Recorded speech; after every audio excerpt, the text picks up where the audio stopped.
believe in magic in a young girl's heart. How the music can free her whenever it starts, and it's magic. If the music is groovy and makes you feel happy like an old-time movie, I'll tell you about the magic and the free your soul. Hi there. So I have to admit, I was getting hopeful that we had not heard too much from the squad in a while, and that possibly they were backing off, backing away, and losing any sort of influence. But lo and behold, with Megan's new show, we get the squad out in full force. And just in case that isn't enough, we also have Megsy pissing off Martha Stewart. Because really, when you're starting a lifestyle brand and you're copycatting the original, it's a good thing to piss them off, right? Nah. Let's get into all that. Let's start off with a little bit of a clip from Dan Wooten's Outspoken, where he is talking about Megan pissing off Martha Stewart. Now, I have to admit, I haven't hidden the fact that I have some issues with Dan and his reporting, but this one, what he calls Megan here, is so spot on.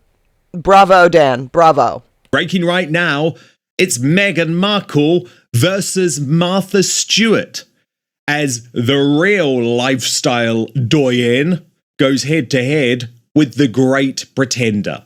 And this is all over the one-pan pasta recipe. And what's interesting and actually very telling is that Martha Stewart has actually updated her recipe just last month when she knew what was going on to say the original and the best.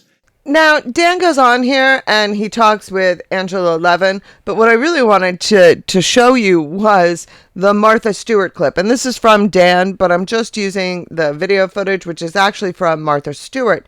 And you can see, now if you look at the dish that Martha Stewart creates, and yes, it is almost identical. I believe that the only difference is that Megan chops in half the little cherry tomatoes. But if you notice, one of the key differences here is that when Martha Stewart serves it up, it doesn't look like soup.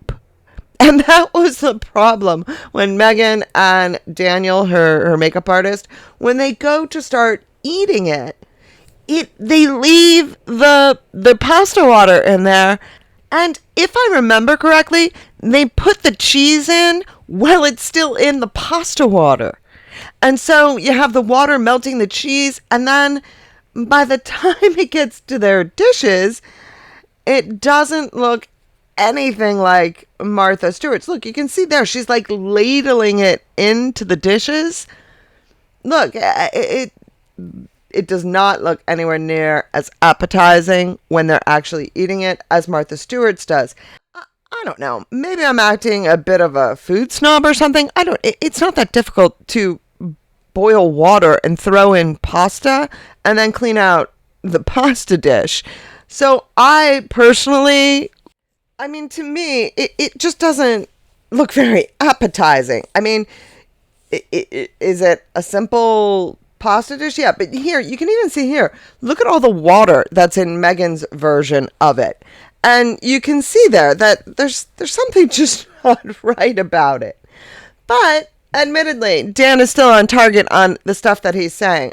I just personally don't see that Martha Stewart's dish was all that to begin with. So really, this wasn't a dish that needed, revitalization. I certainly don't believe that this is a favorite of Archie and Lily's.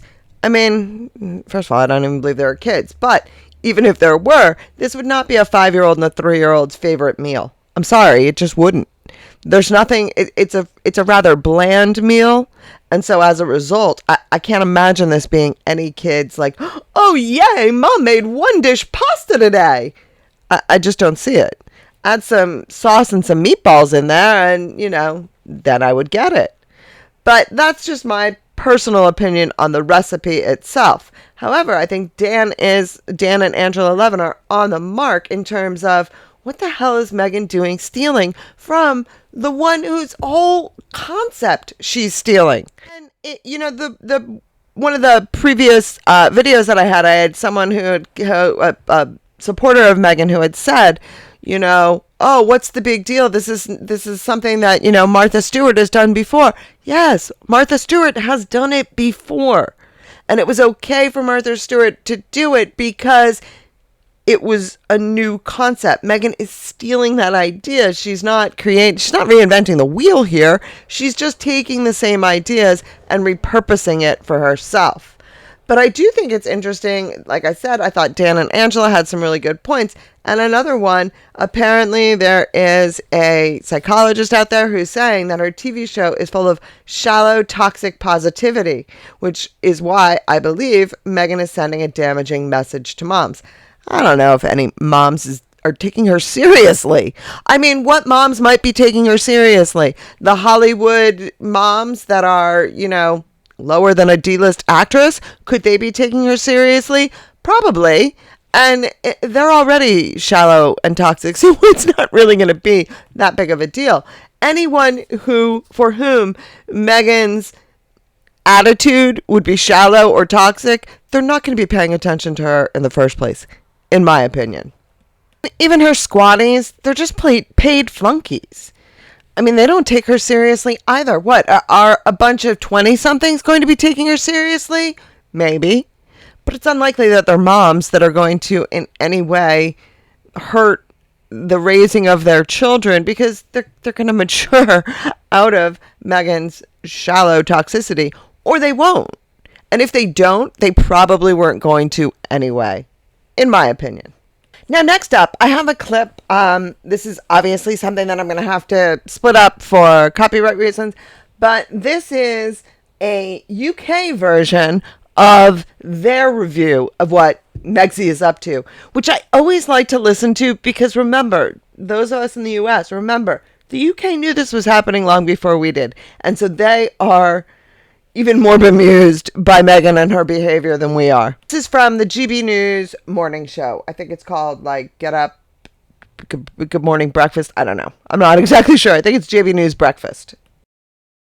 Should we talk about Meghan Sussex? Yes, I mean, she does give us you've got to praise her for that, haven't you? We can get a bit of light relief with Meghan, can't we? And her pretzel twiddling, which I think... Have you not seen it? No, she twiddles some pretzels at one point. She takes pretzels out of one bag and puts them in another, which I'm not quite sure what that helps us with. But yes, so her new With Love Meghan programme, which has been recommissioned for a second series already, probably because we keep on all talking about it, so we're playing very much the Netflix game here. And I'm as guilty as anybody because we are talking about it. But what the Sun have gone big on today is the fact that the Variety magazine, which has kind of long been someone that they thought they could probably rely on for a bit of support, the Sussexes, have railed against her. And in their review have said, With Love Meghan is made with a great deal of love, in the sense that the greatest love of all is the one that a person has for herself. Oh, dear. Ouch. But what... This is something that I have heard almost universally in people that have watched it. It smacks you in the face. It's so obvious that all this woman does is talk about herself. Now, Megyn Kelly and Maureen Callahan, they do a great review of the show. So if you haven't seen their conversation about it, go watch it. It's fantastic. But one thing that Megyn Kelly caught, that I knew that she was talking about herself too much, but Megyn Kelly caught the details, the production details that I didn't, which is that she could tell where there were voiceovers, where Meghan went in and had to ask a question and add it as a voiceover, asking a question about her guests. She never really did. And, maybe once or twice an episode, she would ask something and Megyn Kelly was able to catch that those were all voiceovers. She does nothing but talk about herself. What she does, what she brings to the table, what she is able to do with this wonderful life that she has. It's all about Megsy. And the one time I noticed that it was the episode that she was talking with Abigail and Kelly. It was the episode that they came to do the baked salt fish or whatever. And when they were sitting having lunch and they were actually eating the fish out in the garden or whatever, I noticed there that at one point, because they were talking about how they all became friends, and at one point Kelly and Abigail were talking about separately how they became friends without Meghan, and the look on Meghan's face was just daggers. She just wanted them to change the subject pronto. She wasn't interested in any sort of a conversation that didn't involve her. And of course, it's a mask slip. She couldn't hide the fact in her face. And then quickly the camera pans away from her, and you just see Kelly and Abigail. But I mean, it wasn't fast enough. And you kind of have to wonder why the production team didn't edit that better, so you didn't see the mask slip. It's getting to the point that there are enough of these mistakes that you kind of have to wonder if anybody that Meghan works with actually likes her. Because it doesn't seem like they do.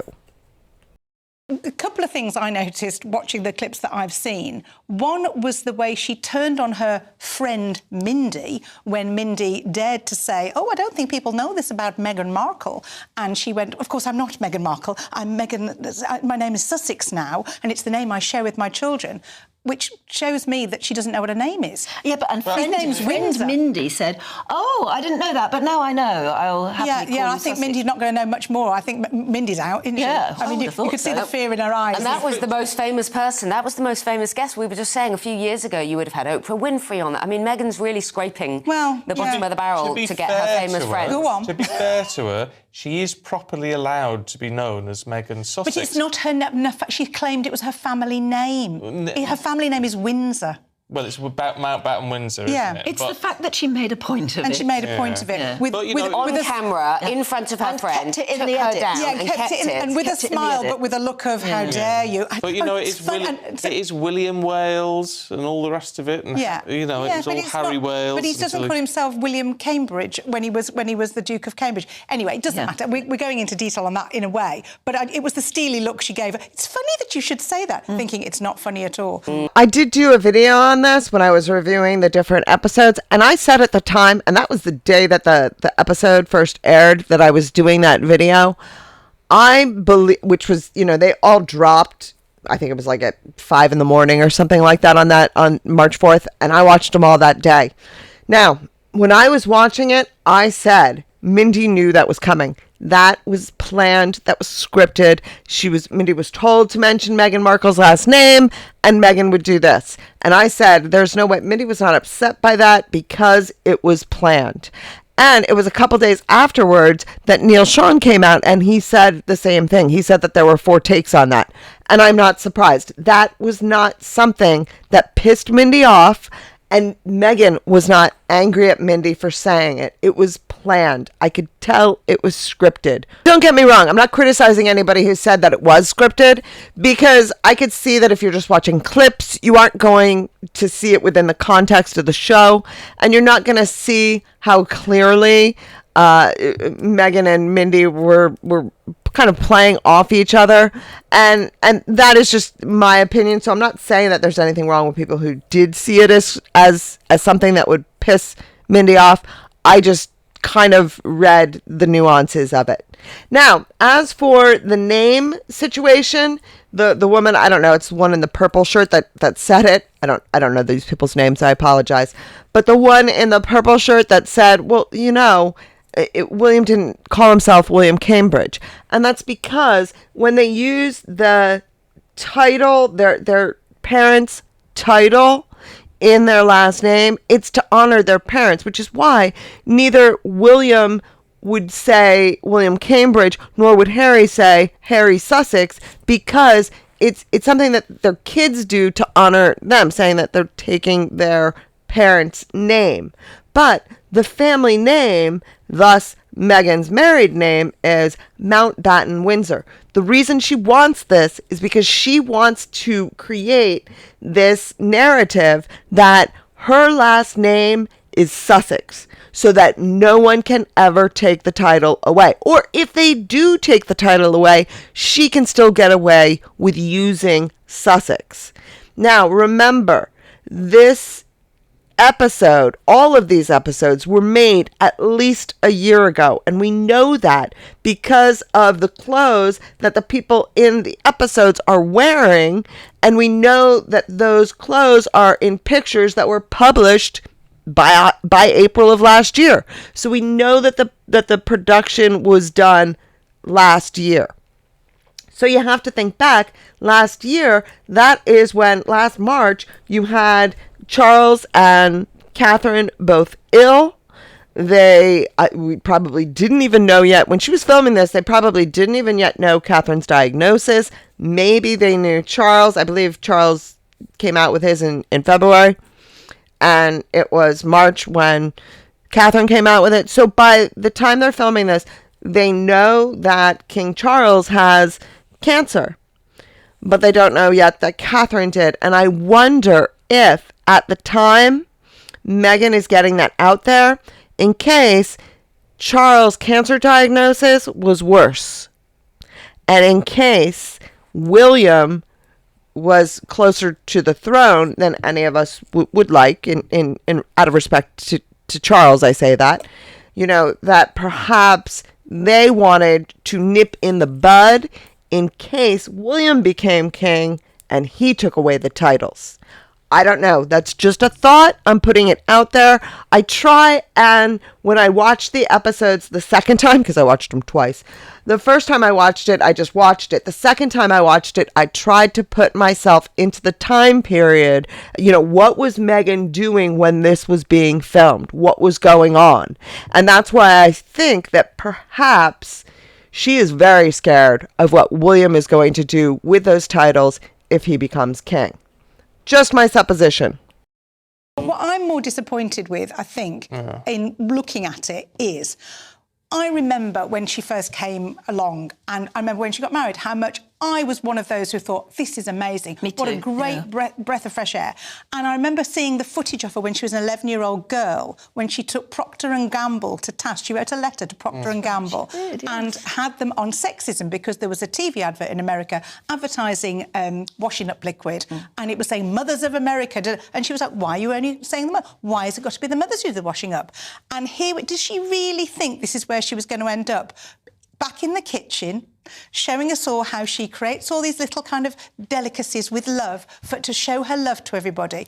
Is that the best? That really, I think she's got so much more potential than that. I find it disappointing on International Women's Day that this woman who is articulate and experienced and has done loads of charity work has put herself back in the kitchen and twiddling pretzels. I think it's a shame. No, not only is she back in the kitchen, she's literally barefoot back in the kitchen. I mean, the jokes just write themselves, right?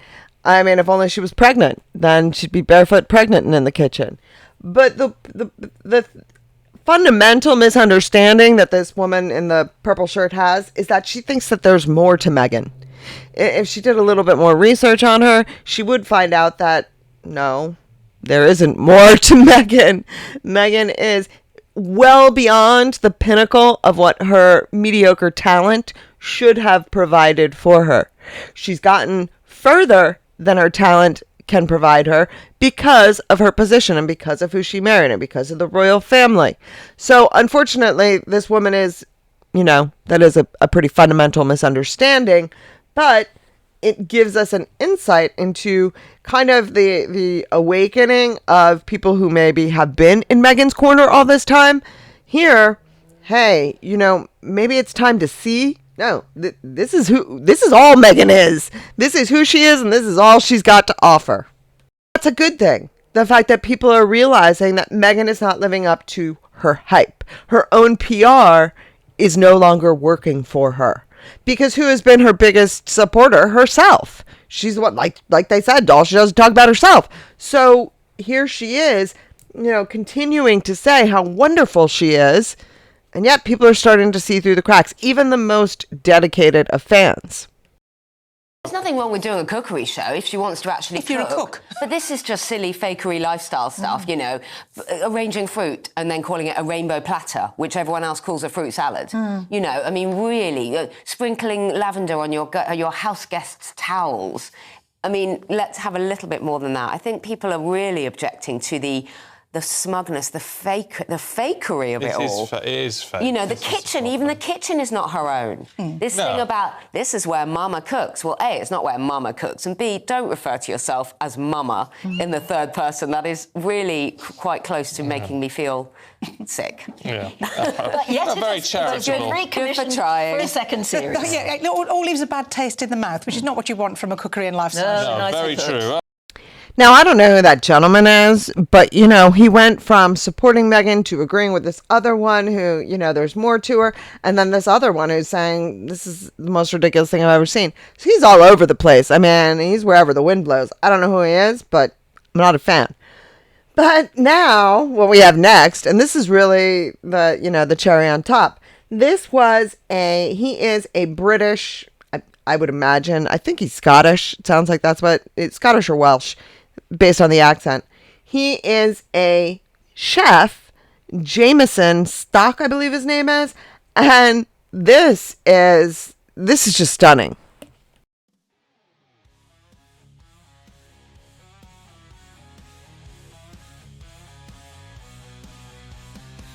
Woke up with a heavy head and I thought about leaving town. I could have died if I wanted to, slipped over the edge and drowned. But oh no, baby, I won't give up that easy, no. Too many tire tracks in the sands of time, too many love affairs that stop on a dime. Well, oh baby, think it's time to make some changes around here. Yeah, I'm gonna tear it up, gonna trash it up, I'm gonna round it up, gonna shake it up. Oh now baby, I will not lie down. I'm brave enough to be crazy, strong enough to be weak. I see all these heroes with feet of clay whose mighty ships have sprung a leak. And I want you to tell me, darling, just what do you believe in now? Well, come on over here, baby, you about to give me a heart attack. Wanna wrap my loving arms around the small of your back. Yeah, I'm gonna pull you right up close to me. Yeah, we're gonna tear it up, we're gonna trash it up, gonna round it up, gonna shake it up. Oh no, no, no, I will not lie down. Turn this thing around, I will not go quietly. I will not lie down, I will not go quietly. I will not lie down, I will not go quietly. I will not lie down, no, I will not lie down, no. Well, don't you ever get lonely, don't you ever get down, don't you ever get tired of all the wicked tongues in this town. Oh baby, just wanna take you away from here. I ain't no tiger, ain't no little lamb. Suppose you tell me, mama, who do you think I am?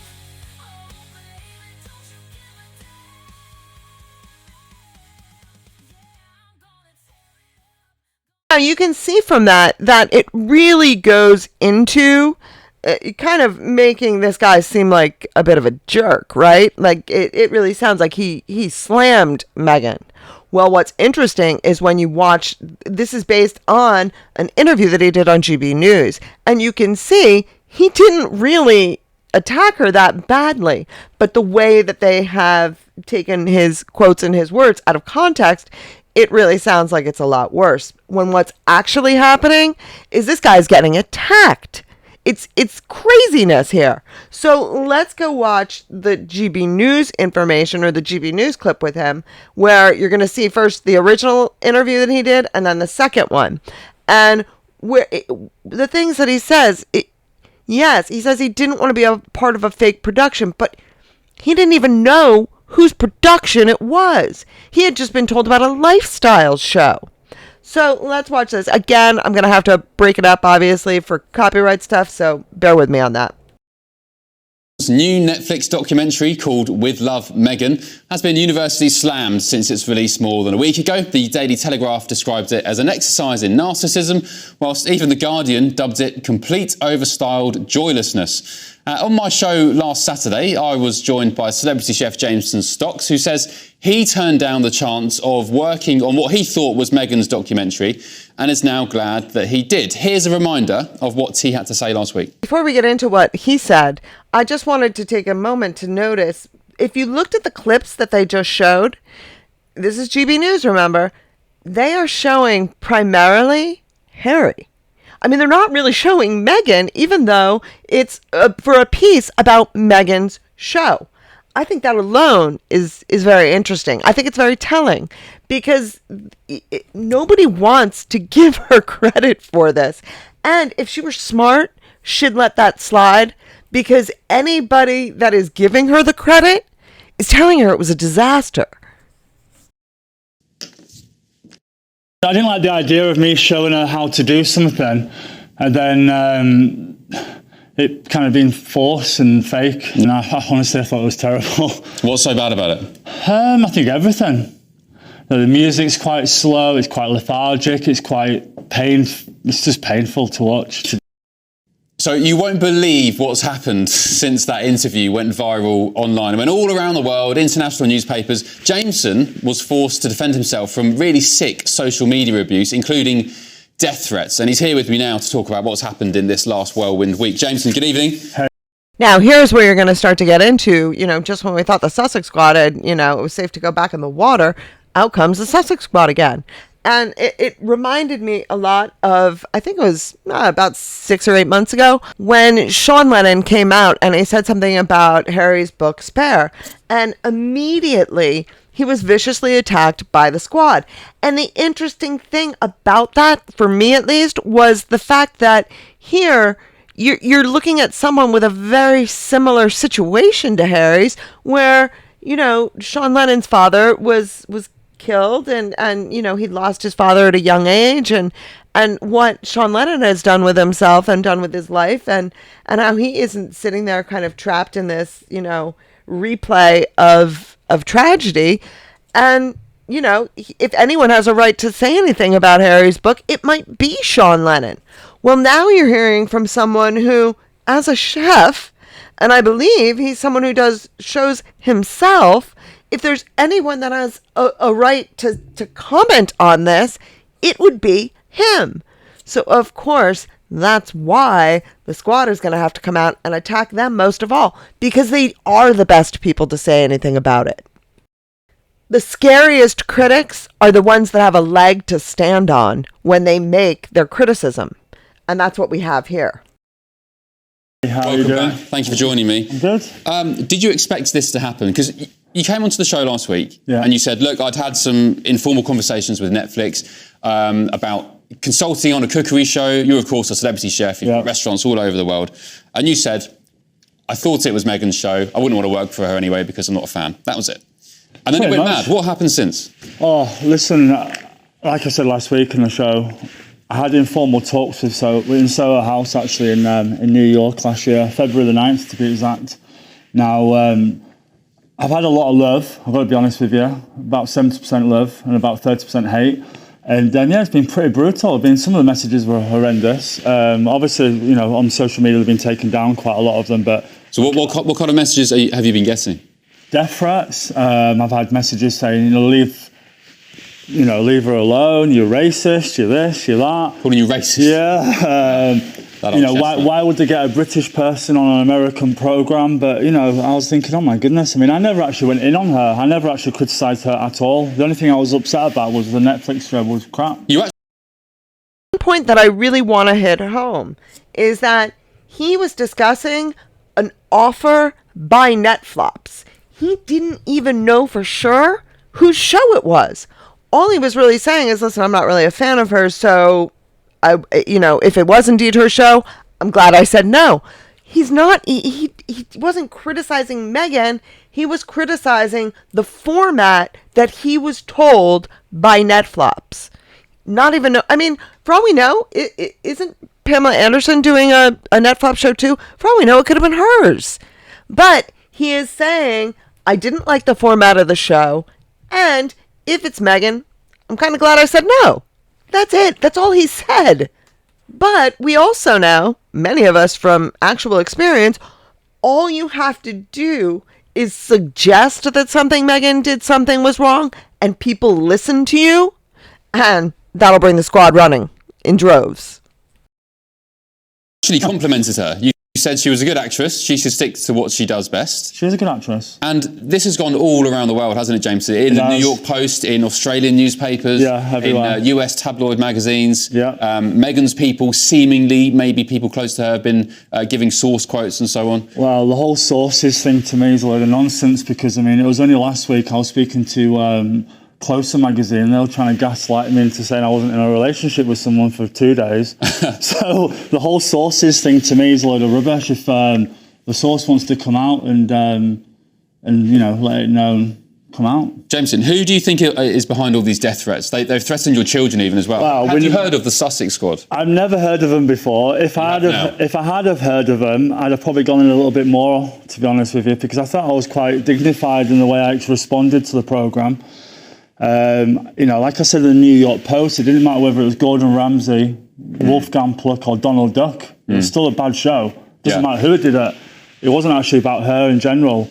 And then, the more I've thought about it and the more, I've obviously spoken to quite a few newspapers, including the New York Post, that, I don't know whether it was Netflix who have let her down or whether she's kind of steered it in that kind of direction where she wants to be seen as, when it comes to Meghan, the irony bus just keeps right on rolling in. Yes, absolutely. The minute I saw this screenshot from the actual episode, and I believe it was at this time that she was, showing her skill at gift wrapping. That's how bad this episode is. This is actually, I think, the final episode. But as soon as I saw this, I was like, who looks like a Stepford wife? That's her. That is a Stepford wife. So the fact that he picked up on this, I thought that was so significant, that all the irony, that of all the people that are going to come out with a show that pretty much is her trying to be a Stepford wife, it would be this woman who came out and said, about Catherine, that Catherine was acting like a Stepford wife. Irony bus just keeps on rolling. Wife kind of thing. Do you think Meghan or Netflix should intervene when their so-called Sussex squad lay on people like this? Death threats, threatening your children, threatening to kill your children, that's pretty heavy stuff for some very mild criticism. Do you think Meghan has a responsibility to come out and say, hang on a minute, guys, these are my fans, but I do not approve of this behaviour? Well, that's up to her, but from a consumer point of view, this is great for Netflix because people are talking about it. People are watching the show, whether they like her or don't like her. The viewing figures are well down compared to her last show with Prince Harry. Well down. You've heard that? I know that. How do you know that? Because Netflix don't release their figures. I've seen figures. And also the other thing as well, people are saying what a great success it is. It's being commissioned for a second season. Well, the second season's already finished filming. So they've already filmed it and it's due, it's already finished. Okay. This is just a guess on my part, but I really like the fact that this guy is confirming that it was already done well ahead of the release of the initial one. I think he's saying that because it was the second season that he was offered or asked to consult on.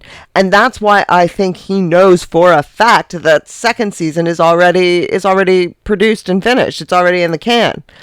Because that's what he was asked to be a part of. And the fact that someone comes out and can so clearly say it, like, this isn't rumor. This isn't just our guess. We are not just making this up. We are not just, guessing on this. We know that this was already filmed, already done. He knew it. I believe he was the one that was asked. The second season was what he was asked to consult on. And so Meghan can't be saying that this second season was awarded to her because of her stellar performance. So, I don't quite understand that logic, because realistically, there's no way Netflix is going to drop her after one season after investing so much money. Yeah. Okay. Well, we can't confirm. I know you have your sources. Well, I don't use the word sources. It's what I've been. That's what you know. What you know. We can't verify here at GB News that the figures are down. But there we go. That's what you say. And in terms of the death threats from the so-called Sussex squad, are they continuing today? Not really. I think it has died down a little bit. They're submitting stuff through my website. Submission forms and it's just a load of rubbish. Just emails, threats. Death threats and silly stuff. It's just silly stuff. And then the other thing is that I obviously I went through the Leveson inquiry a few years back, and they're kind of digging stuff up which got taken down offline because it was false news, and they're trying to throw at me. But I have I have no problems in standing on my opinion of a show. Well, there we go. You've been introduced to the Sussex squad. They are infamous, sometimes quite nasty, and I think everybody who's even mildly criticised Meghan Markle over the years, some have got it worse than others. I think you've had a little mild dose, Jameson, of the Sussex squad, but some people have had some really torrid times at the hands of the Sussex squad. And some people do argue, maybe it's up to Meghan to publicly intervene and tell them to calm down and behave themselves. Well, so there you go. There we go. All right, mate. Thank you for coming in. Appreciate it. Stay safe. Stay away from those Sussex trolls. Well, we'll see what happens, eh? Now, when the Sussex squad makes fun of H.G. Tudor, when they go after the Duchess of North Sussex, when Christopher Boozy goes after Meghan's mole, all of those things are staying pretty much within the Megxit community. And so, we have come to accept their behavior, sad as it is.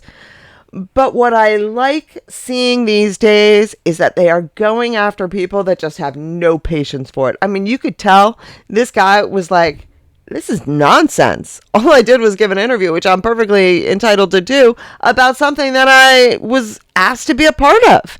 And I just gave my opinion. What's the problem here? Why am I getting death threats? I mean, this guy is completely legitimate in his concerns. And the fact that, again, it's like, who are these people and why are they behaving this way?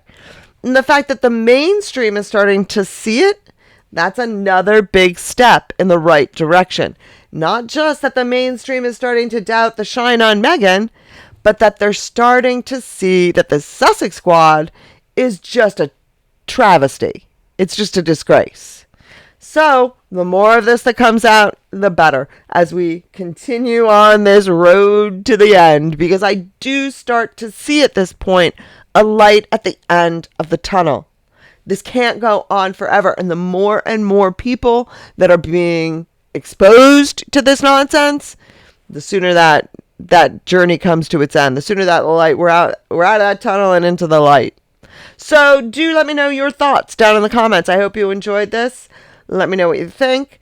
Thank you very much for listening, and I hope you have a great day filled with love, laughter, and of course, dancing. Dancing in the rain.